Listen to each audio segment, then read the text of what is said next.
नारायणं नमस्कृत्य नरं चैव नरोत्तमं देवीं सरस्वतीं व्यासं ततो जयमुदीरयेत्। ओम नमो भगवते वासुदेवाय, ओम नमः पितामहाय, ओम नमः प्रजापतिभ्यः, ओम नमः कृष्णद्वैपायनाय, ओम नमः सर्वविघ्नविनायकेभ्यः।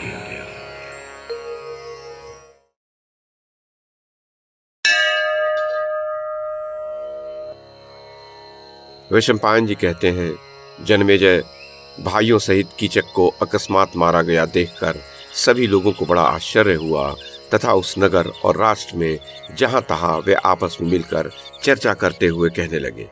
महाबली कीचक अपनी शूरवीरता के कारण राजा विराट को बहुत प्रिय था।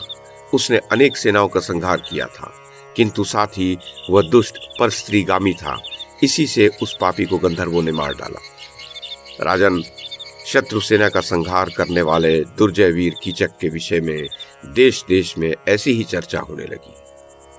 उन्हीं दिनों अज्ञातवास की अवस्था में पांडवों का पता लगाने के लिए दुर्योधन ने जो गुप्तचर भेजे थे, वो अनेक ग्राम, राष्ट्र और नगरों में उन्हें ढूंढकर हस्तिनापुर लौट आए। वहां वे राजसभा में बैठे हुए कुरुराज दुर्योधन के पास गए। उस समय वहां महात्मा भीष्म, द्रोण, कर्ण, कृप, त्रिगर्त देश के राजा और दुर्योधन के भाई भी उपस्थित थे। उन सबके सामने उन गुप्तचरों ने कहा, राजन, पांडवों का पता लगाने के लिए हम सदा ही बड़ा प्रयत्न करते रहे, किंतु वे किधर से निकल गए ये हम जान ही न सके। हमने पर्वतों के ऊंचे ऊंचे शिखरों पर, भिन्न भिन्न देशों में, जनता की भीड़ में तथा गांव और नगरों में भी उनको बहुत ढूंढा, परंतु कहीं भी उनका पता नहीं चला। प्रतीत होता है वे नष्ट हो गए। अतः अब तो आपके लिए मंगल ही है। हमें इतना पता अवश्य लगा है कि इंद्रसेन आदि सारथी पांडवों के बिना ही द्वारकापुरी पहुंचे हैं। वहां न तो द्रौपदी है और न पांडव ही है। हाँ, एक बड़े आनंद का समाचार है, वो ये कि राजा विराट का जो महाबली सेनापति कीचक था, जिसने कि अपने महान पराक्रम से त्रिगर्त देश को दलित कर दिया था, उस पापात्मा को उसके भाइयों सहित रात्रि में गुप्त रूप से गंधर्वों ने मार डाला। भारत, दूतों की यह बात सुनकर दुर्योधन बहुत देर तक विचार करता रहा। उसके पश्चात उसने सभासदों से कहा, पांडवों के अज्ञातवास के इस 13वें वर्ष में थोड़े ही दिन शेष हैं। यदि ये समाप्त हो गया तो सत्यवादी पांडव मदमाते हाथी और विष्ठर सर्पों के समान क्रोधातुर होकर कौरवों के लिए दुखदायी हो जाएंगे। वे सभी समय का हिसाब रखने वाले हैं, अतः कहीं दुर्विज्ञेय रूप से छिपे होंगे। इस कारण से कोई ऐसा उपाय करना चाहिए कि वे अपने क्रोध को पीकर पुनः वन में ही चले जाएं। अतः शीघ्र ही उनका पता लगाओ, जिससे कि हमारा यह राज्य सब प्रकार की विघ्न बाधा और विरोधियों से मुक्त होकर चिरकाल तक अक्षुण्ण बना रहे।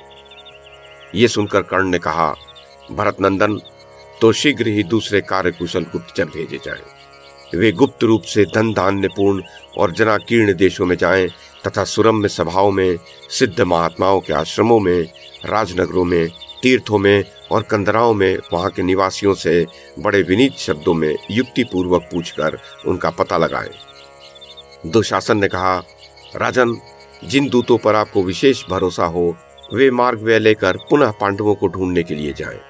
कर्ण ने जो कुछ कहा है वह हमें बहुत ठीक जान पड़ता है। तब तत्वार्थदर्शी परम पराक्रमी द्रोणाचार्य ने कहा, पांडव लोग शूरवीर, विद्वान, बुद्धिमान, जितेंद्रिय, धर्मज्ञ, कृतज्ञ और अपने ज्येष्ठ भ्राता धर्मराज की आज्ञा में चलने वाले हैं। ऐसे महापुरुष न तो नष्ट होते हैं और न किसी से तिरस्कृत ही होते हैं। उनमें धर्मराज तो बड़े ही शुद्ध चित्त, गुणवान, सत्यवान, नीतिमान, पवित्रात्मा और तेजस्वी हैं। उन्हें तो आंखों से देख लेने पर भी कोई नहीं पहचान सकेगा।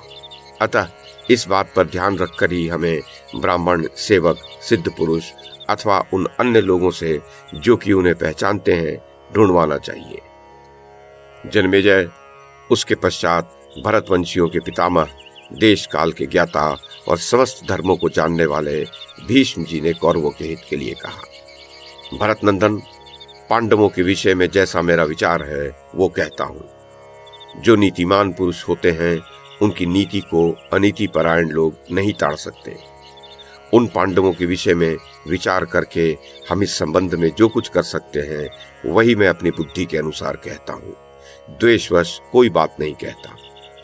युधिष्ठिर की जो नीति है उसकी मेरे जैसे पुरुष को कभी निंदा नहीं करनी चाहिए। उसे अच्छी नीति ही कहना चाहिए। अनीति कहना किसी प्रकार ठीक नहीं है। राजा युधिष्ठिर जिस नगर या राष्ट्र में होंगे वहां की जनता भी दानशील, प्रियवादिनी, जितेंद्रिय और लज्जाशील होगी। जहां वे रहते होंगे वहां के लोग प्रियवादी, संयमी, सत्यपरायण, हृष्टपुष्ट, पवित्र और कार्यकुशल होंगे। जहां उनकी स्थिति होगी वहां के मनुष्य स्वयं ही धर्म में तत्पर होंगे तथा वे गुणों में दोष का आरोप करने वाले, ईर्ष्यालु, अभिमानी और मत्सरी नहीं होंगे। वहां हर समय वेद ध्वनि होती होगी, यज्ञों में पूर्णाहुतियां दी जाती होंगी तथा बड़ी बड़ी दक्षिणाओं वाले बहुत से यज्ञ होते होंगे। वहां मेघ निश्चय ही ठीक ठीक वर्षा करता होगा तथा वहां की भूमि धन धान्य पूर्ण और सब प्रकार के आतंकों से शून्य होगी। वहां आनंददायी पवन चलता होगा, धर्म का स्वरूप पाखंड शून्य होगा और किसी प्रकार का भय नहीं होगा। उस स्थान पर गौओं की अधिकता होगी और वे कृश या दुर्बल न होकर अत्यंत हृष्टपुष्ट होगी। उनके दूध, दही और घी भी बड़े सरस और गुणकारक होंगे। राजा युधिष्ठिर अत्यंत धर्मिष्ठ है। उनमें सत्य, धैर्य, दान, शांति, क्षमा, लज्जा, श्री, कीर्ति, तेज, दयालुता और सरलता निरंतर निवास करते हैं। अतः अन्य साधारण पुरुष तो क्या, ब्राह्मण लोग भी उन्हें नहीं पहचान सकते। इस कारण से जहां ऐसे लक्षण पाए जाएं, वहीं मतिमान पांडव लोग गुप्त रीति से रहते होंगे। तुम वहीं जाकर उन्हें ढूंढो। इसके सिवा उनके विषय में मैं दूसरी बात नहीं कह सकता। यदि तुम्हें मेरे कथन पर विश्वास है तो इस पर विचार करके जो उचित समझो वो शीघ्र करो। जन्मेजय, इसके पश्चात महर्षि शरद्वान के पुत्र कृप ने कहा, वयोवृद्ध भीष्म जी का पांडवों के विषय में जो कथन है वो युक्ति युक्त और समयानुसार है। उसमें धर्म और अर्थ दोनों ही निहित है। साथ ही वो बड़ा मधुर और हेतु गर्भित भी है। उन्हीं के अनुरूप इस विषय में मेरा भी जो कथन है वो सुनो। तुम लोग गुप्तचरों से पांडवों की गति और स्थिति का पता लगवाओ और उसी नीति का आश्रय लो जो इस समय हितकारिणी हो। यह स्मरण रखो कि अज्ञातवास की अवधि समाप्त होते ही महाबली पांडवों का उत्साह बहुत बढ़ जाएगा। उनका तेज तो अतुलित है ही। अतः इस समय तुम्हें अपनी सेना, कोष और नीति की संभाल रखनी चाहिए, जिससे कि समय आने पर हम उनके साथ यथावत संधि कर सके। बुद्धि से भी तुम्हें अपनी शक्ति की जांच रहनी चाहिए और इस बात का भी पता रहना चाहिए कि तुम्हारे बलवान और निर्बल मित्रों में निश्चित शक्ति कितनी है। तुम्हें अपनी श्रेष्ठ, निकृष्ट और मध्यम कोटि की सेना का रुख देखकर यह निश्चय करना चाहिए कि वह तुमसे संतुष्ट है या नहीं। उसके अनुसार ही हमें शत्रुओं से संधि या विग्रह करने होंगे।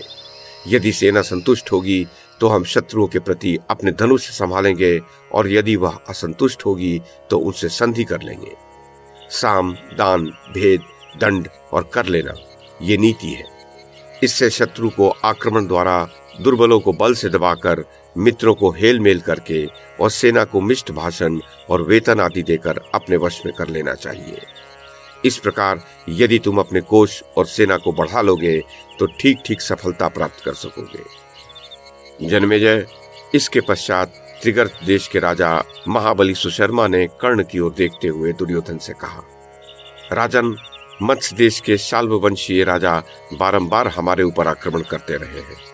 मत्स्यराज के सेनापति महाबली सूत पुत्र कीचक ने ही मुझे और मेरे बंधु बांधवों को बहुत तंग किया था। कीचक बड़ा ही बलवान, क्रूर, असहनशील और दुष्ट प्रकृति का पुरुष था। उसका पराक्रम जगत विख्यात था। अतः उस समय उसके सामने हमारी एक न चली। अब उस पापकर्मा और निशंस सूत पुत्र को गंधर्वों ने मार डाला है। उसके मारे जाने से राजा विराट आश्रयहीन और निरुत्साह हो गया होगा। अतः यदि आपको, समस्त कौरवों को और महामना कर्ण को ठीक जान पड़े तो मेरा तो उस देश पर चढ़ाई करने को मन हो रहा है। उस देश को जीतकर जो विविध प्रकार के रत्न, धन, ग्राम और राष्ट्र हाथ लगेंगे उन्हें हम आपस में बांट लेंगे। जन्मेजय, त्रिगर्त राज की बात सुनकर कर्ण ने राजा दुर्योधन से कहा, राजा सुशर्मा ने बड़ी अच्छी बात कही है। ये समय के अनुसार और हमारे बड़े काम की है। अतः हम सेना सजाकर उसे छोटी छोटी टुकड़ियों में बांटकर अथवा जैसी आपकी राय हो वैसे ही तुरंत उस देश पर चढ़ाई कर दें। राजा जन्मेजय, त्रिगर्तराज और कर्ण की बात सुनकर राजा दुर्योधन ने दुशासन को आज्ञा दी, भाई तुम बड़े बूढ़ों से परामर्श करके चढ़ाई की तैयारी करो। हम लोग सब कौरवों सहित एक नाके पर जाएंगे और महारथी सुशर्मा, त्रिगर्त देशीय वीर और सारी सेना सहित दूसरे मोर्चे पर। पहले सुशर्मा चढ़ाई करेंगे, उसके एक दिन पश्चात हमारा कूच होगा। वे ग्वालियों पर आक्रमण करके विराट का गोधन छीन लेंगे। उसके पश्चात हम भी अपनी सेना को 2 भागों में विभक्त करके राजा विराट की 1 लाख गौएं हरेंगे।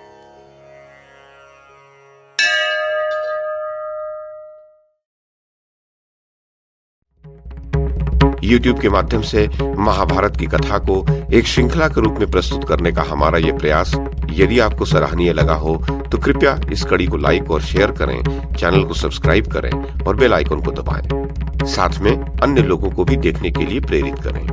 धन्यवाद और नमस्कार।